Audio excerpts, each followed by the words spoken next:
Hello everyone, welcome to a very delayed video. I have been meaning to make this video for absolutely ages, but I am finally doing it. Today we are reviewing the Ninjago City Gardens. This set costs around £270 depending on where you are, and obviously where you get it from. It also comes with around 20 figures. It depends on how you want to count them because a couple of them are used in the build, such as the Chen figure and the Zane statue, which we'll talk about a little bit later. Now, this is one of my favourite sets that I've ever owned. I have absolutely no issues with it and I want to marry it. As you can see though, it is quite tall, so I couldn't take it down to where I usually record my videos, so doing it in front of the door is, so yeah, sorry about how bodged it is, but it's a big set. I couldn't really take it down to where I normally record. So, let's just get into the first parts. It's obviously got a couple of different floors, and I'll go through each of them one by one. So, just starting off at the top, I really want to show you this very interesting build. I absolutely love the way all of this comes together, like over the last couple of bags. I think all the shaping here is really nice with the angles. I think with these blue turquoisey colours, especially the way that they line up with the purple windscreen pieces, all to make this amazing antenna. And you can also see a bit of a fish, which we'll talk about later. But this set is massive. Like, although it does add like quite a lot of height to say, oh, it's, I believe, over like, no, it's definitely over 30 centimeters, but it's a massive set. But it feels like it's deserving of the height name. Lego add a couple of extra inches with thin pieces. As you can see there, I accidentally took the top part off while trying to show you where you can detach it, because there's an actual like hold in there for some parts, which we'll just skip ahead rather than watching me suffer. So I finally got it off, and here on the inside you can see that there is a J suit. Now this isn't a J figure, obviously it doesn't have the head, it's used on the other J figure. He's kind of an interesting figure, and it also comes with these stands with stickers on them. They're clear stickers, which is a little bit annoying. However, the prints are really good, and you can interchange these with another stickered plate that's in the set, which we will show you later. Now you can easily remove this with no studs attached, just to get a better view on the inside of like the Ninja's training hub, which we'll take a better look at now. So on the inside you can clearly see that there is an arcade machine, right? Now first I should probably take off some of the parts, but I just thought you should see how it's taken apart. You first move the museum part, and then that lets you take off everything else. And this is also what it looks like with the tower still attached. To be honest, since it's been so long, I can't actually remember like the order that I reviewed everything in, so sorry about that. But yeah, you can easily remove the top part and get a look on the interior. You can see that there's a stickered part next to the arcade cabinet, a couch, a hat rack or a clothes rack. The chair does rotate slightly, however, it's not that much, but enough to make a difference. And then there's an amazing arcade machine, which we'll take a look at later. Now, obviously, with the stickers, you've got the Ninja team, as well as, I believe, Unagami, like the game, not the character. And then you can easily remove this arcade machine, as I was saying. And this is absolutely amazing. Like, I dropped the camera. There's skip, cut. So the arcade machine moves. It's got this rubber part that like lets you angle the like handle, and then the handle is also connected to the plate, which then makes it bubble up and down, and it looks really cool. It's only like the main feature of this set. Like, I don't think the set has any other play features, but this one feature that it has is absolutely amazing. Now, taking a better look at the Ninja headquarters, you can see that it's got a telescope, which is kind of cool, and then the fish, as I was mentioning earlier, with the printed eyes. Quite an interesting build, quite a fun build. And then if we turn this around, you can see that I'm missing a part, so I'm going to quickly fix that. So I've finally found the pieces. Now if you turn it to the back, you can see that there's this ladder, which can be rotated either manually, you can press it down, or you can rotate this gear on the back, which makes it move up and down. One of the only other play features, as I was saying, but it's still cool that they included a way to get up. And then here is also the last sticker, which you can swap with the other parts that I showed you with J. in the like roof area. I think it's just a really cool inclusion. I believe that they use a similar system in the original Ninjago city as well. So let's just put that back and move on to the next part. Okay, so I kind of got to show you what it looks like when you drop the ladder down to the second floor. Like, I need to move Clutch out of the way. But here is what it looks like and how it connects with the next floor below. I think it lines up pretty well. Don't really have any complaints there. So now let's move on to the next part. So just quickly getting this out of the way, you can attach the hovering bike. I'll talk about it a little bit later as a side build, but it's still kind of cool. Not very interesting, but we'll look at it later. Now, for the next part of the city, like the next building, as you could say, is this like magenta peaceful place, I'll call it. I don't think it has an actual name, but it's like a mini temple thing with a really nice design in my opinion. I absolutely love the way this went together. Both the build and the outcome, where it looks beautiful, are really nice. Obviously, same system where it's just attached with very few studs, and then has the museum top go on top of that. There's this safe here with a random blue cheese slope. I have no idea what this is meant to represent, but it's there if you want it. And then it's also got a table with a plant.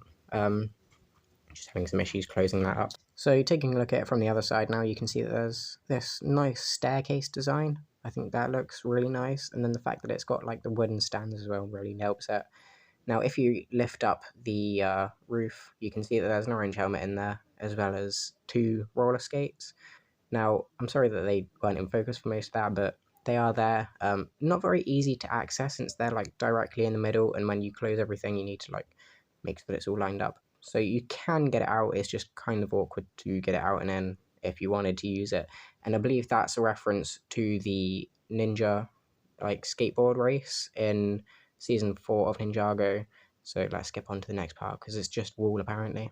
Here's what the museum roof looks like without everything else around it. Obviously, it doesn't look as good. I think it definitely looks better framed with the 2 parts next to it. Now, you need to put the other parts to the left and right of it down first because it kind of like lays over the top of them, but as itself, it's not too bad.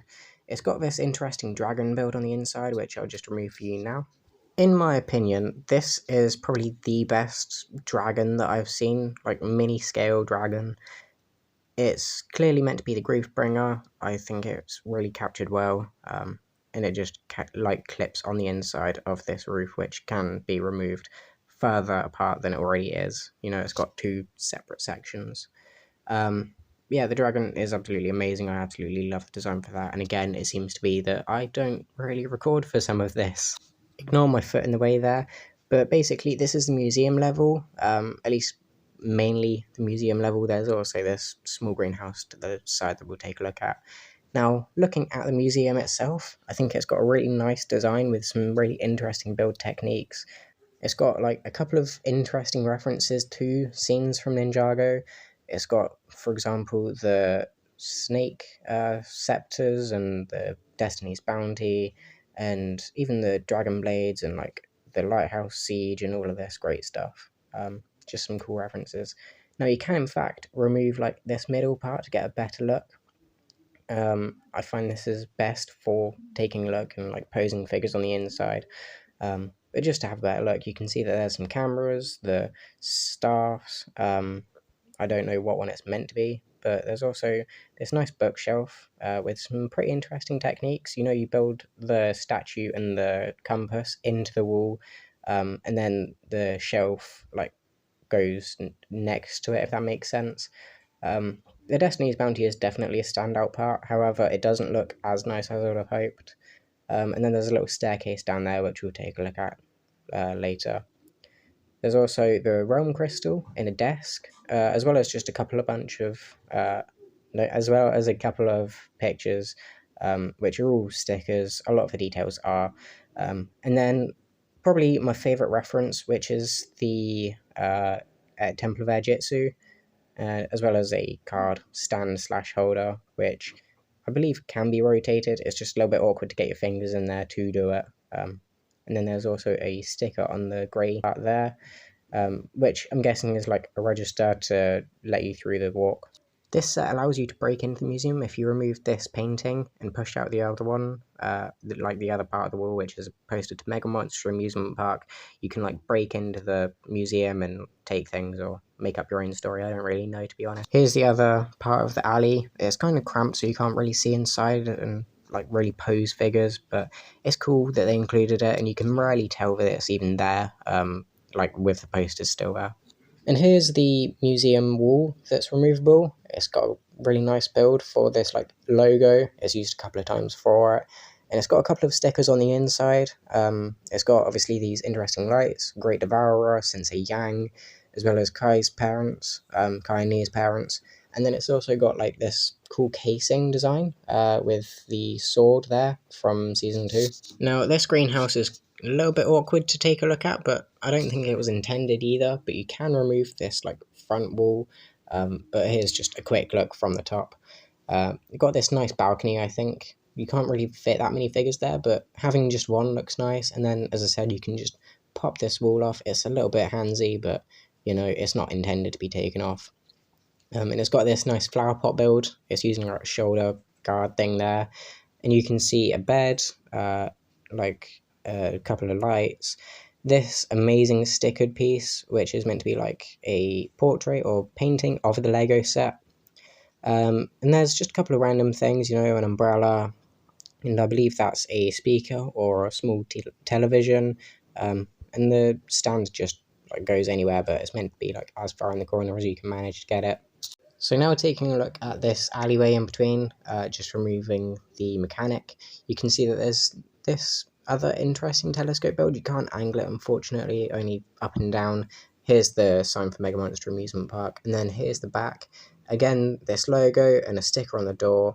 Quite an interesting handle as well, I think, is quite cool. And then you can see the bounty again, the mini bounty, as well as these cool handrails with like handcuff build.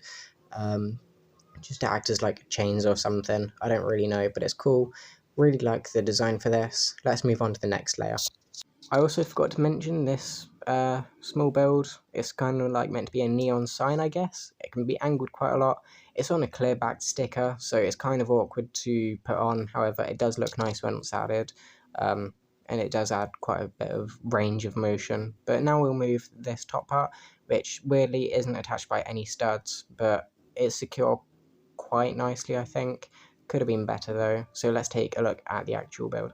Now here's the tree. Now the tree isn't that bad.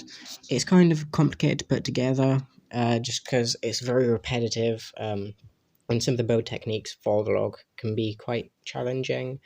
Not even challenging really, just complicated.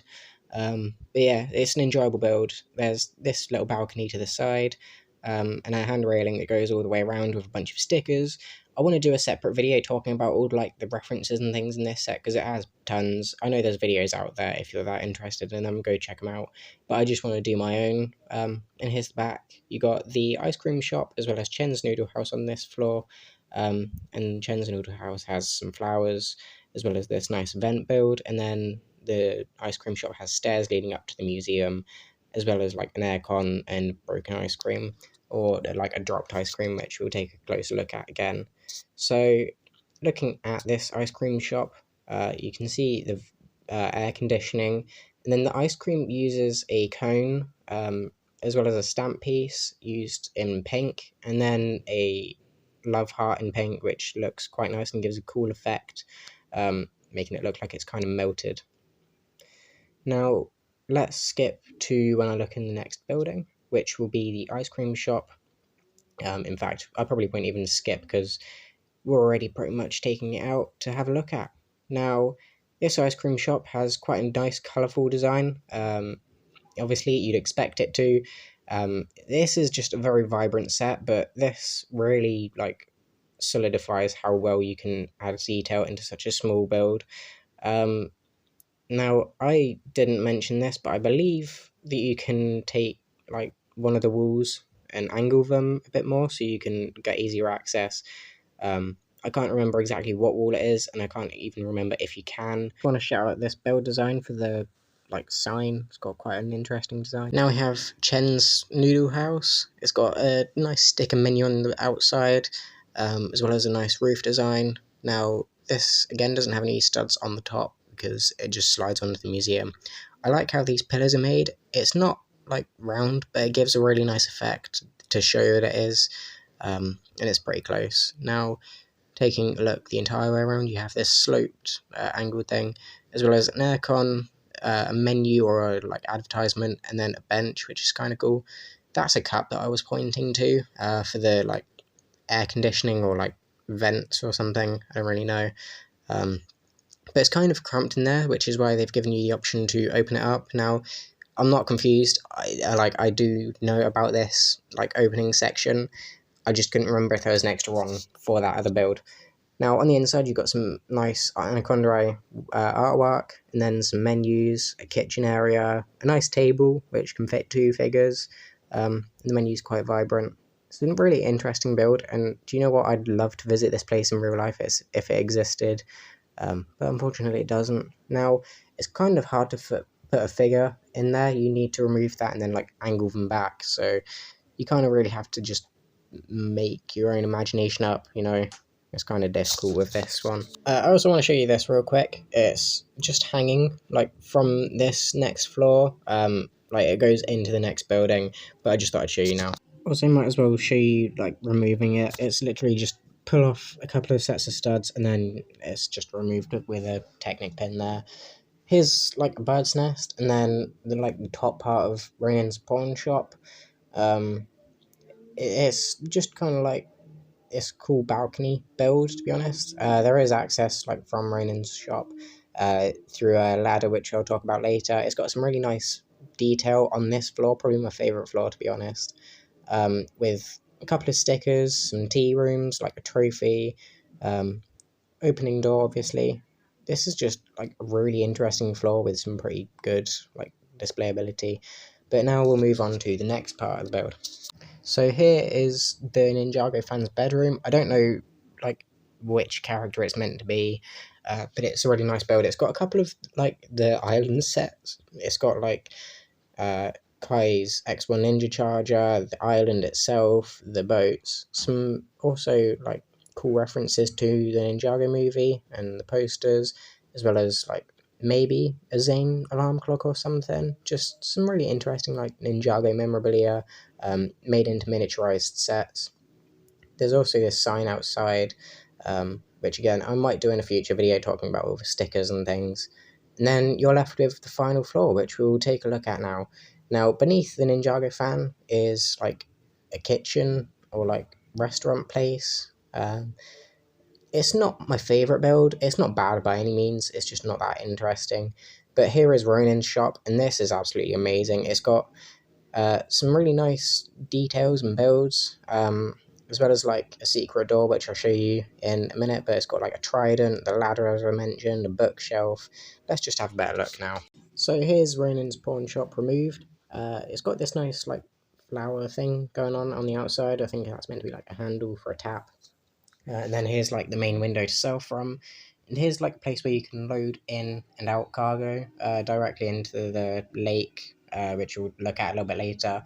It's got the fan cup, the bookshelf as I mentioned. And now if you remove these, I'll just quickly cut to show you. These are the old style Ninjago cards. You know, it's kind of a nice reference. They just clip onto the bookshelf. And then there's like a disguise hat and a map of Ninjago, like the place. I don't know if it's the city or like just Ninjago itself. Still cool, like the reference. And then there's this like little hatch, which I'll show you the interior of just now. Basically, it's got like this underground part, and you just lift it up to get a little peek inside. There's a couple of different things. There's a couple of jade blades, a trophy, and this box, which, if you open it up, contains this like random green clear stud. Very random. I don't know what it's referencing. Could just be some random jewels, but I think everything in here is cool. It's got like a stone set of stairs and some gold, or maybe iron and gold. I don't really know. And then obviously the shop. We already took a little bit of a look at, but just another look. It's got some pretty interesting designs with like a book, half book, used as a counter. and then two sets of doors, one which leads to a balcony and then another which leads to the stairs. So you've got two doors there, just open. It's a little bit awkward because you can't open them both, but I don't think you'd ever want to. And then here's the balcony I mentioned not too long ago. Now, this is pretty much everything for this set. So I think what I'm going to do is just like finish showing you any last bits. There's obviously some pots and like spices and things. And then there's this really nice, just random chunk of land, where it's got like a mini tree, a rock, and a nice bush, which is kind of cool. Now, taking a look at like the main front, this is probably going to be the last part of the build, which is the bench. Now, I kind of broke it off when taking Nia off, but normally they come off pretty easily. Like the figures come off the bench easily. It's got a pretty interesting design, which looks cool. There's a couple of parts where it like shows off some blue. Obviously a table in the background there, but with the tree, it's got like a couple of parts that show blue and Technic, and it's a little bit weird. And then here is a quick thing from Ronin's shop, which is like this window which can open up. It's really interesting how they did that build. I really like it. Now, I feel like I've gone on long enough about just random details. Here is the build, like completely finished. Just looking at it again from the back. And all of this water design here uses like a couple of different techniques with plates and then blue plates on top, which give it a couple of different textures and colors to make it shallower and deeper. Well, not actually making it deeper or shallower. And then you can also attach this part, which just kind of like attaches. Now, this is it separate, just because I think it's a little bit better by itself. And to be honest, this could be its own set. Like, I would be happy to pay 20 to 30 quid for this set by itself. This is amazing. Obviously, the Zane is a bit of an issue. Not the Ninja Zane, but the titanium statue Zane is a little bit of a disappointment because in the show it was massive. Like compared to figures, it was 3 to 4 times the size, but it can easily be removed. So if you wanted to make like a custom build there, that could be quite cool. I'm not sure how you do it, but there's a couple of different ways. It's just kind of like this temple design, and then there's the pins to connect it. There's 4, so you can do it on either side of the build, so it's just kind of up to your own choice. Now let's look at the figures. This set comes with like each of the figures. It's got Cole, Nia, Jay, other Jay, Lloyd, Kai, and Zane. So each of the ninja in some way or form. Now let's take a look at Zane. He's got some pretty nice front and back printing. It's just the legacy Zane that we've seen multiple times before. And then same with Kai, you know, he's got regular Kai front and back with a sheath, you know, you've got the sword in him. Now, here is young Lloyd. I don't believe any of the parts are exclusive, although it's an exclusive figure. He looks pretty good, though.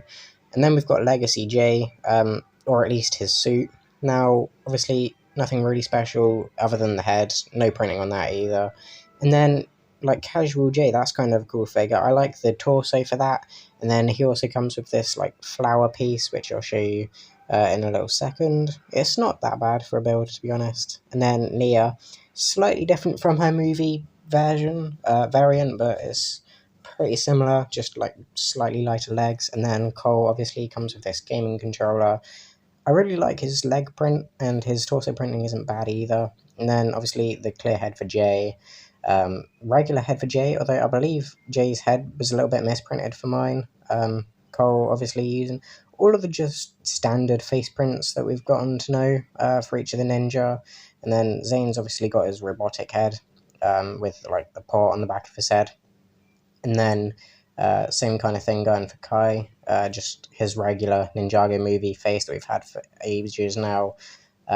And then Lloyd, he's got his child face, but I don't think that's rare. You know, I think it came in the Bounty and maybe another set, possibly. Here's also a better look at Jay's misprinted face. I think the white line is meant to go all the way between the teeth. I could be wrong, though, so let me know if I am wrong.